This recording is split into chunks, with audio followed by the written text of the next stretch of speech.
Hello दोस्तों, मेरा नाम है आनंद कुमार। आप सभी का स्वागत है मेयर पॉडकास्ट चैनल पर पॉडकास्ट विद आनंद कुमार। यहाँ हम बात करेंगे दुनिया की मशहूर किताब रिच डैड पुअर डैड के बारे में। इस पॉडकास्ट में इसके कॉन्सेप्ट को अच्छे से कवर किया गया है। तो चलिए शुरू करते हैं।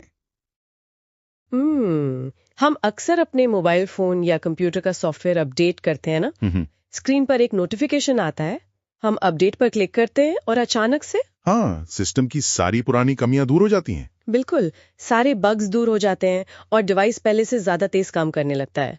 लेकिन जरा सोचिए, क्या हो अगर हम अपने दिमाग का मतलब अपनी सोच का भी इसी तरह से एक सॉफ्टवेयर अपडेट कर सकें। तो ये बहुत ही दिलचस्प ख्याल है ना? खासकर जब बात पैसों की हो, हमारी आर्थिक स्थिति की हो। तो आज के इस गहन विश्लेषण में कुछ ऐसा ही होने वाला है। आज की ये विस्तृत चर्चा दिमाग के लिए एक ऐसे ही मेंटल सॉफ्टवेयर अपडेट की तरह है। एकदम सही कहा आपने। मतलब एक ऐसा अपडेट जो बचपन से सिखाई गई पुरानी आर्थिक सोच को पूरी तरह से मिटाकर एक नया नजरिया स्थापित करेगा। और इस मेंटल अपडेट के लिए आज जो स्रोत हमारे पास है वो कोई आम स्रोत नहीं है। बिल्कुल नहीं। ये 1997 में प्रकाशित हुई एक ऐसी किताब है जिसने पर्सनल फाइनेंस की दुनिया में एक तरह का वैचारिक भूकंप ला दिया था। मेरा मतलब है रॉबर्ट कियोसाकी की रिच डैड पुअर डैड से। ओहो, दुनिया भर में इसकी 3 करोड़ से ज्यादा प्रतियां बिक चुकी हैं। हाँ, और इस किताब की सबसे बड़ी खासियत ये है कि ये महज पैसे कैसे कमाएं इस बारे में कोई गाइड बुक नहीं है। ये असल में मानसिकता की किताब है। राइट, माइंड सेट की। बिल्कुल, ये उन बुनियादी वित्तीय मान्यताओं पर चोट करती है जो पीढ़ियों से लोगों के दिमाग में गहराई तक बैठी हुई हैं। और इस पूरी विचारधारा की जो नींव है, वो 2 पिताओं की एक बहुत ही दिलचस्प कहानी पर टिकी है। मतलब लेखक के जीवन में 2 पिता थे। हाँ, एक असली और एक मुंह बोले। सही कहा। एक थे उनके असली पिता जिन्हें वे पुअर डैड कहते हैं, और दिलचस्प बात यह है कि ये पुअर डैड असल में बहुत पढ़े लिखे इंसान थे। जी, उनके पास पीएचडी की डिग्री थी। हाँ, एक सुरक्षित सरकारी नौकरी भी थी, और उनका जीवन का मूल मंत्र वही था जो हमारे समाज में ज्यादातर लोगों को बचपन से घुट्टी में पिलाया जाता है। मतलब वही कि खूब मन लगाकर पढ़ाई करो। एकदम वही। अच्छे नंबर लाओ, एक सुरक्षित नौकरी ढूंढो और हर महीने तनख्वाह लेकर आराम से जिंदगी गुजारो। लेकिन दूसरी तरफ थे उनके दोस्त माइक के पिता, जिन्हें किताब में रिच डैड का नाम दिया गया है। जो कि बिल्कुल अलग थे, है ना? जमीन आसमान का फर्क था। ये एक ऐसे इंसान थे जो अपना हाई स्कूल भी पूरा नहीं कर पाए थे। कोई बड़ी डिग्रियां नहीं थी उनके पास। अच्छा। हाँ, लेकिन अपनी एक बिल्कुल ही अलग सोच के कारण वे आगे चलकर हवाई के सबसे अमीर लोगों में से एक बने। क्या बात है! तो ये पूरी कहानी इन्हीं 2 विपरीत विचारधाराओं की तुलना है। एक सोच सुरक्षा के घेरे में बांधती है और दूसरी सोच उस घेरे से बाहर निकालकर संपदा बनाने के नियम सिखाती है। और यहीं से एक बहुत ही महत्वपूर्ण कॉन्सेप्ट निकल कर आता है जिसे रैट रेस या चूहा दौड़ कहा गया है। महीने काम करना, तनख्वाह लेना, बिल भरना और फिर अगले महीने उसी चक्र में दोबारा फंस जाना। और इसे अगर एक ट्रेडमिल के उदाहरण से समझें। हाँ, ट्रेडमिल वाला उदाहरण बहुत सटीक है। मतलब इंसान दौड़ता तो पूरी जान लगाकर है, पसीना भी बहुत बहाता है, लेकिन वो पहुंचता कहीं नहीं है। वो साम साल उसी जगह पर रहता है। बिल्कुल। और इस रैट रेस के पीछे 2 सबसे बड़े कारण बताए गए हैं, डर और लालच। नौकरी जाने का डर और तनख्वाह आने पर नई चीजें खरीदने का लालच। सही बात है। लेकिन यहाँ मुझे थोड़ा विरोध करना है। मतलब नौकरी जाने का डर तो एक स्वाभाविक और तार्किक डर है ना? वो तो है, कोई भी डरेगा। वही तो, कोई भी इंसान अपनी आजीविका खोने से तो डरेगा ही। अगर किसी के सिर पर घर चलाने की जिम्मेदारी है तो वो इंसान नौकरी जाने से क्यों ना डरे? यहाँ जो बात सबसे ज्यादा आकर्षित करती है वो है जागरूकता। देखिए, डर का होना स्वाभाविक नहीं है। हर इंसान के अंदर डर होता है। हाँ, वो तो ह्यूमन नेचर है। बिल्कुल। समस्या डर नहीं है, बल्कि उस डर को जीवन के हर फैसले को नियंत्रित करने देना है। रैट रेस में फंसे लोग इस डर के कारण कभी कोई जोखिम नहीं लेते। मतलब वो सिर्फ उस सेफ्टी नेट के लिए काम करते हैं। हाँ, वे सिर्फ तनख्वाह के लिए काम करते हैं। रिच डैड का सबसे पहला और सबसे महत्वपूर्ण पाठ यही है कि अमीर लोग पैसों के लिए काम नहीं करते। तो फिर वो क्या करते हैं? वे ऐसे सिस्टम का निर्माण करते हैं कि पैसा उनके लिए काम करे। जिस पल कोई व्यक्ति ये समझ लेता है कि वो अपनी भावनाओं यानी डर या लालच के आधार पर फैसले ले रहा है, उसी पल वो उस चक्र से बाहर निकलने की शुरुआत कर सकता है। समझ गई। भावना की जगह दिमाग से, तार्किक सोच से वित्तीय फैसले लेना ही अमीरों का राज है। ठीक है, चलिए इसे थोड़ा खोल कर समझते हैं। अगर अमीर लोग केवल वेतन के लिए काम नहीं करते हैं और वे चाहते हैं कि पैसा उनके लिए काम करे, तो वे असल में करते क्या हैं? यहीं पर संपत्तियों का खेल शुरू होता है। हाँ, ये सवाल सीधे हमें संपत्ति यानी एसेट्स और दायित्व यानी लायबिलिटीज के बीच के अंतर पर ले जाता है। और ईमानदारी से कहूं तो यह हिस्सा किसी भी इंसान के दिमाग को झकझोर देने वाला है। बिल्कुल, क्योंकि इसकी परिभाषा बहुत ही सरल लेकिन गहरी है। हाँ, एक बहुत ही सरल परिभाषा दी गई है कि एसेट वो चीज है जो जेब में पैसे डालती है और लायबिलिटी वो चीज है जो जेब से पैसे निकालती है। इसे एक पानी की टंकी के उदाहरण से समझना सबसे आसान है। अच्छा, कैसे? मान लीजिए किसी इंसान की आर्थिक स्थिति एक पानी की टंकी है। जो तनख्वाह हर महीने आती है वो एक नल है जो उस टंकी को भर रहा है। ठीक है, तो तनख्वाह वाला नल टंकी भर रहा है। अब लायबिलिटी क्या है? लायबिलिटी उस टंकी में हुए उन छेदों की तरह है जहां से पानी लगातार रिस रहा है। ओहो, जैसे कार का लोन या क्रेडिट कार्ड का बिल। बिल्कुल, महंगे गैजेट्स की EMI भी। तनख्वाह का नल भले ही कितना भी तेज क्यों ना चल रहा हो, अगर टंकी में छेद बड़े हैं तो टंकी कभी नहीं भरेगी। ये तो बहुत ही विजुअल उदाहरण है। और दूसरी तरफ एसेट्स वो अतिरिक्त नल हैं जिन्हें हम खुद फिट करते हैं ताकि टंकी और तेजी से भरे, चाहे हम सो ही क्यों ना रहे हो। और यहीं पर वो सबसे बड़ा भ्रम टूटता है जिसे सुनकर ज्यादातर लोग हैरान रह जाते हैं। घर वाला भ्रम। हाँ, मतलब एक आम मध्यम वर्गीय इंसान का सबसे बड़ा सपना होता है अपना खुद का घर खरीदना। लोग अपनी पूरी जिंदगी की जमा पूंजी लगा देते हैं ये सोचकर कि उनका घर उनका सबसे बड़ा एसेट है। लेकिन स्रोत में नजरिया बिल्कुल अलग है। बिल्कुल अलग है। घर को एक लायबिलिटी बताया गया है। एक घर जो इंसान को छत देता है वो लायबिलिटी कैसे हो सकता है? क्योंकि यहाँ हमें ईंट और पत्थर के मकान से परे देखना होगा। भौतिक वस्तु से ज्यादा इस बात का महत्व है कि पैसे का प्रवाह यानी कैश फ्लो किस दिशा में हो रहा है। मतलब पैसा जेब में आ रहा है या जा रहा है? सही कहा। जब कोई व्यक्ति एक घर खरीदता है तो अक्सर एक बहुत बड़ा लोन लिया जाता है। हर महीने उस घर की EMI जाती है। हाँ, और सिर्फ EMI ही नहीं। बिल्कुल, प्रॉपर्टी टैक्स, बिजली पानी के बिल और घर का रखरखाव, ये सब मिलकर हर महीने उस इंसान की जेब से पैसे बाहर निकाल रहे होते हैं। तो उस पानी की टंकी वाले उदाहरण के अनुसार? हाँ, क्योंकि वो घर लगातार टंकी से पानी निकाल रहा है, वो एक छेद है यानी एक लायबिलिटी है। वो इंसान को आर्थिक रूप से स्वतंत्र नहीं कर रहा, बल्कि उसे बैंक और उस लोन से बांध रहा है। बाप रे। इसका मतलब ये नहीं है कि लोग घर ना खरीदें, बल्कि इसका मतलब ये है कि घर को एक निवेश या एसेट समझने की भूल ना करें। एकदम सही बात है। तो फिर असली एसेट्स क्या हैं? असली एसेट्स वो चीजें हैं जो बिना रोजमर्रा के काम किए भी आय उत्पन्न करें। जैसे कि कंपनियों के शेयर्स या म्यूचुअल फंड्स। हाँ, या किराए पर दी गई प्रॉपर्टी जिससे हर महीने किराया आ रहा हो, अपना खुद का कोई बिजनेस या फिर बौद्धिक संपदा से मिलने वाली रॉयल्टी। लेकिन समस्या ये है कि गरीब और मध्यम वर्ग के लोग कार या बड़े घरों जैसी लायबिलिटीज खरीदते हैं ये सोचकर कि ये उनकी संपत्तियां हैं। और फिर वे पूरी जिंदगी यही सोचते रह जाते हैं कि वे आर्थिक रूप से आगे क्यों नहीं बढ़ पा रहे हैं। यहाँ बात सच में बहुत दिलचस्प हो जाती है, क्योंकि इसी से एक और बहुत ही बड़ी बहस शुरू होती है, पेशा बनाम व्यापार। प्रोफेशन और बिजनेस का अंतर। हाँ, असली एसेट्स बनाने के लिए ये समझना बेहद जरूरी है कि रोजमर्रा का काम क्या है और असली व्यापार क्या है। लोग अक्सर इन दोनों को एक ही मान लेते हैं। बिल्कुल, जब किसी से पूछा जाता है कि आपका बिजनेस क्या है तो वो कहेगा मैं एक बैंकर हूं या मैं एक इंजीनियर हूं। लेकिन वो तो पेशा है ना। हाँ, वो प्रोफेशन है। पेशा वो है जो बिल चुकाने के लिए तनख्वाह लाता है, लेकिन व्यापार वो है जो इंसान अपने लिए बनाता है, यानी उसका एसेट कॉलम। तो मतलब अपनी दिन की नौकरी करते रहना चाहिए, लेकिन साथ ही साथ अपना खुद का व्यापार यानी अपने निवेश और संपत्तियां भी बनानी चाहिए। क्योंकि अगर कोई इंसान सिर्फ नौकरी कर रहा है तो वो असल में किसी और का बिजनेस बड़ा कर रहा है। वो अपने बॉस को या कंपनी के मालिकों को अमीर बना रहा है। इससे एक बहुत जरूरी सवाल खड़ा होता है, टैक्स के बारे में। हाँ, और यहीं पर कॉर्पोरेशंस और टैक्स सिस्टम का वो कड़वा सच सामने आता है जिसे समझे बिना कोई भी इंसान इस आर्थिक खेल को नहीं जीत सकता। बिल्कुल।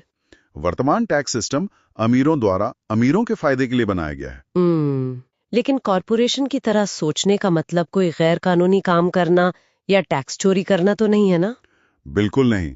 इसका सीधा सा मतलब है कानूनी और वित्तीय ढांचे को, यानी उन नियमों को समझना और उनका सही ढंग से उपयोग करना। इसे ऐसे समझ सकते हैं कि एक ही मैदान पर खेल खेला जा रहा है, लेकिन नौकरी पेशा इंसान और एक बिजनेस या कॉरपोरेशन के मालिक दोनों के लिए नियम की किताब बिल्कुल अलग है।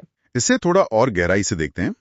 मान लीजिए एक आम नौकरी पेशा इंसान 100 रुपए कमाता है। ठीक है। सरकार नियम के अनुसार तुरंत उस 100 रुपए में से अपना हिस्सा, मान लीजिए 30 रुपए, टैक्स के रूप में काट लेती है। तो अब उस इंसान के पास 70 रुपए बचे। हाँ, अब उन 70 रुपयों में उसे अपना घर भी चलाना है, गाड़ी का पेट्रोल भी भरवाना है और इंटरनेट का बिल भी देना है। और एक कॉरपोरेशन के लिए ये नियम की किताब एकदम उल्टी कैसे काम करती है? देखिए, एक कॉरपोरेशन भी 100 रुपए कमाता है, लेकिन टैक्स देने से पहले वो अपने खर्चे दिखाता है। अच्छा। हाँ, वो कॉरपोरेशन दिखाता है कि गाड़ी का पेट्रोल, इंटरनेट का बिल, कर्मचारियों की मीटिंग्स का खर्च, ये सब बिजनेस चलाने का खर्च है। समझ रही हूँ। मान लीजिए 60 रुपए खर्च हो गए। अब सरकार 100 रुपए पर टैक्स नहीं लगाती, वो बचे हुए 40 रुपए पर टैक्स लगाती है। ये तो पूरा गेम ही पलट देता है। मतलब जो चीजें एक कर्मचारी अपनी टैक्स कटने के बाद की सीमित कमाई से खरीदता है, एक बिजनेस ओनर वही चीजें टैक्स देने से पहले ही बिजनेस एक्सपेंस में डालकर अपना टैक्स बचा लेता है। बिल्कुल सही पकड़ा आपने। मतलब नौकरी पेशा इंसान कमाता है, टैक्स देता है और फिर खर्च करता है, जबकि कॉरपोरेशन कमाता है, खर्च करता है और अंत में जो बच जाए उस पर टैक्स देता है। और ये कोई बेईमानी नहीं है, ये बस नियमों का सही ज्ञान है। और इस ज्ञान का लाभ उठाने के लिए जिस चीज की सबसे ज्यादा जरूरत होती है उसे वित्तीय बुद्धि या फाइनेंशियल आईक्यू कहा गया है। हाँ, अक्सर लोग कहते हैं ना कि पैसे नहीं है इसलिए निवेश नहीं कर सकता। लेकिन उस रिच डैड का मानना था कि समस्या पैसे की कमी नहीं है, समस्या दिमाग की यानी वित्तीय ज्ञान की कमी है। मतलब अमीर लोग सिर्फ पैसे नहीं कमाते, वे पैसे इन्वेंट करते हैं, वे अवसर खोजते हैं। इस फाइनेंशियल आईक्यू को 4 स्तंभों की एक मजबूत ढाल की तरह समझाया जा सकता है। वो 4 स्तंभ कौन से हैं? पहला स्तंभ है अकाउंटिंग, यानी पैसों के गणित को समझना, ये देखना कि पैसा कहाँ से आ रहा है और कहाँ जा रहा है। हाँ, ये ढाल का वो हिस्सा है जो इंसान को आर्थिक रूप से अंधा होने से बचाता है। एकदम सही। दूसरा स्तंभ है इन्वेस्टिंग, यानी उस पैसे को बढ़ाने की कला। तीसरा है मार्केट को समझना, यानी मांग और आपूर्ति का ज्ञान, ये जानना कि बाजार में किस चीज की जरूरत है। और चौथा स्तंभ है कानून, जिसके बारे में हमने अभी बात की, टैक्स और कॉर्पोरेट नियमों की समझ। ये चारों मिलकर एक ऐसी ढाल बनाते हैं जो किसी भी व्यक्ति की संपदा की रक्षा करती है और उसे बढ़ाती है। लेकिन ज्ञान और ढाल होने के बावजूद लोग अक्सर आगे नहीं बढ़ पाते। पैसों के मामले में लोगों द्वारा की जाने वाली 5 बड़ी गलतियों का जिक्र यहाँ बहुत जरूरी है। हाँ, वो 5 गलतियां बहुत आम है। पहली गलती है डर, पैसा डूब जाने के डर से कभी निवेश ही ना करना। दूसरी है सनक या सिनेसिज्म, हर चीज में नकारात्मकता खोजना और ये सोचना कि ये सब बेकार की बातें हैं। और तीसरी गलती है आलस और चौथी है बुरी आदतें। 5वीं गलती है घमंड, जहां लोग अपनी अज्ञानता को स्वीकार करने के बजाय उसे अहंकार के पीछे छिपा लेते हैं। घमंड तो बहुत खतरनाक है। बिल्कुल, लेकिन इस आलस वाले बिंदु पर थोड़ा रुकते हैं। आलस को यहाँ बहुत ही अनोखे तरीके से समझाया गया है। खुद को हमेशा बहुत व्यस्त दिखाना। हाँ, बिजी होने का बहाना। क्या उन लोगों का ये कहना गलत है जो सच में दिन रात काम कर रहे हैं और बिजी हैं? क्या आलस और इतनी गहरी व्यस्तता वास्तव में एक ही सिक्के के 2 पहलू हो सकते हैं? देखिए, इसके पीछे एक बहुत बड़ी साइकोलॉजी है। लोग अक्सर अपनी वित्तीय सच्चाई का सामना करने से कतराते हैं। हाँ, सच्चाई कड़वी होती है। वे जानते हैं कि उनका एसेट कॉलम खाली है और वे रैट रेस में फंसे हैं, लेकिन इसके बारे में कुछ करने, नई चीजें सीखने या कोई ठोस कदम उठाने के बजाय वे अपनी दिन प्रतिदिन की व्यस्तता को एक ढाल की तरह इस्तेमाल करते हैं। मैं तो बहुत बिजी हूँ, मेरे पास निवेश के बारे में पढ़ने का समय कहाँ है, ऐसा कहते हैं लोग। बिल्कुल, और ये दरअसल एक मानसिक आलस है। ये उन कठिन सवालों से भागने का तरीका है जो उनके भविष्य के लिए जरूरी हैं। ये तो बिल्कुल वही बात हो गई कि लोग नेटफ्लिक्स पर 4 सीजन एक ही रात में बिंज वॉच करने के लिए कभी बिजी नहीं होते। हाँ, उसके लिए रात रात भर जाग लेंगे। बिल्कुल, लेकिन जहाँ 10 मिनट का कोई फाइनेंशियल आर्टिकल पढ़ने या अपने निवेश की प्लानिंग करने की बात आती है तो अचानक उन्हें दुनिया भर के काम याद आ जाते हैं और वे बहुत बिजी हो जाते हैं। अति व्यस्तता अक्सर एक बहाना होती है। और जहाँ तक डर की बात है, जोखिम तो हर जगह है। सड़क पार करने में भी जोखिम है, लेकिन वित्तीय दुनिया में कोई भी जोखिम न लेना ही सबसे बड़ा और सबसे विनाशकारी जोखिम है। एकदम सही। इन सब बातों को समझने के बाद सबसे बड़ा सवाल ये उठता है कि इस ज्ञान को एक सिस्टम में कैसे डाला जाए। सिर्फ समझ लेना काफी नहीं है ना? बिल्कुल नहीं। और यहीं पर आता है सबसे सुनहरा लेकिन शायद सबसे मुश्किल नियम। पहले खुद को भुगतान करें, या पे योरसेल्फ फर्स्ट। इसका मतलब ये है कि जब भी कोई आए सबसे पहले उसे एसेट कॉलम में डालना चाहिए, यानी निवेश या बचत करनी चाहिए। हाँ, और उसके बाद जो बचे उससे बिल और खर्चे चुकाने चाहिए। तो इन सब का आखिर मतलब क्या है? मतलब यहाँ एक बहुत ही व्यवहारिक अड़चन आती है। कैसी अड़चन? अगर कोई इंसान पहले अपनी सारी बचत अलग कर ले, निवेश कर दे और उसके बाद महीने के बिल भरने, किराया देने या ईएमआई चुकाने के लिए पैसे ही न बचें, तो वो इंसान क्या करे? ये सवाल बहुत लोग पूछते हैं। क्या ये नियम उसे भारी मुसीबत और तनाव में नहीं डाल देगा? अगर हम इसे बड़े परिप्रेक्ष्य से जोड़कर देखें तो ये तनाव और ये दबाव ही असल में इस पूरी रणनीति का मुख्य हिस्सा है। वो कैसे? देखिए, जब पहले खुद को भुगतान कर दिया जाता है और सामने बिल चुकाने का एक बड़ा दबाव खड़ा हो जाता है, तो ज्यादातर लोग घबराकर अपने खर्चे कम करने की सोचेंगे। हाँ, वो तो नेचुरल है। लेकिन रिच डैड की सोच के अनुसार ये दबाव ही वो असली चीज है जो वित्तीय अनुशासन और रचनात्मकता को जन्म देती है। ओहो, क्रिएटिविटी। हाँ, जब सिर पर बिल चुकाने की तलवार लटक रही हो और अपनी बचत या निवेश को छुआ नहीं जा सकता, तब इंसान का दिमाग मजबूर होता है आय बढ़ाने के नए तरीके सोचने के लिए। तो वो दबाव एक्स्ट्रा काम करने या नई साइड इनकम शुरू करने के लिए प्रेरित करता है। बिल्कुल, वो किसी नए अवसर को खोजने के लिए प्रेरित करता है। ये दबाव इंसान को मानसिक रूप से मजबूत और इनोवेटिव बनाता है। मतलब ये एक तरह का प्रेशर कुकर सिचुएशन बनाना है, जहां आप जानबूझकर अपने ऊपर वो दबाव डाल रहे हैं ताकि कंफर्ट जोन से बाहर निकला जा सके। एकदम सही बात है। और यही इस पूरी चर्चा का अंतिम और सबसे कड़ा संदेश है कि सिर्फ किताबें पढ़ना, ज्ञान इकट्ठा करना या ऐसी विस्तृत चर्चाएं सुनना काफी नहीं है। एक्शन लेना जरूरी है। हाँ, शुरुआत कितनी भी छोटी क्यों ना हो, चाहे वो महीने के सिर्फ 500 रुपए का कोई छोटा सा निवेश ही क्यों ना हो, कदम उठाना जरूरी है। क्योंकि हारने वाले अक्सर एक बार हारकर छोड़ देते हैं, लेकिन जीतने वाले तब तक हारते हैं जब तक वे जीत ना जाएं। गलतियां होंगी, कुछ निवेश शायद उम्मीद के मुताबिक काम ना करें, लेकिन उन गलतियों से सीख कर ही आगे बढ़ा जा सकता है। इस पूरे विश्लेषण का निचोड़ यही है कि जो बातें हमने डिस्कस की हैं, वे सिर्फ कुछ वित्तीय तरकीबों की सूची नहीं है।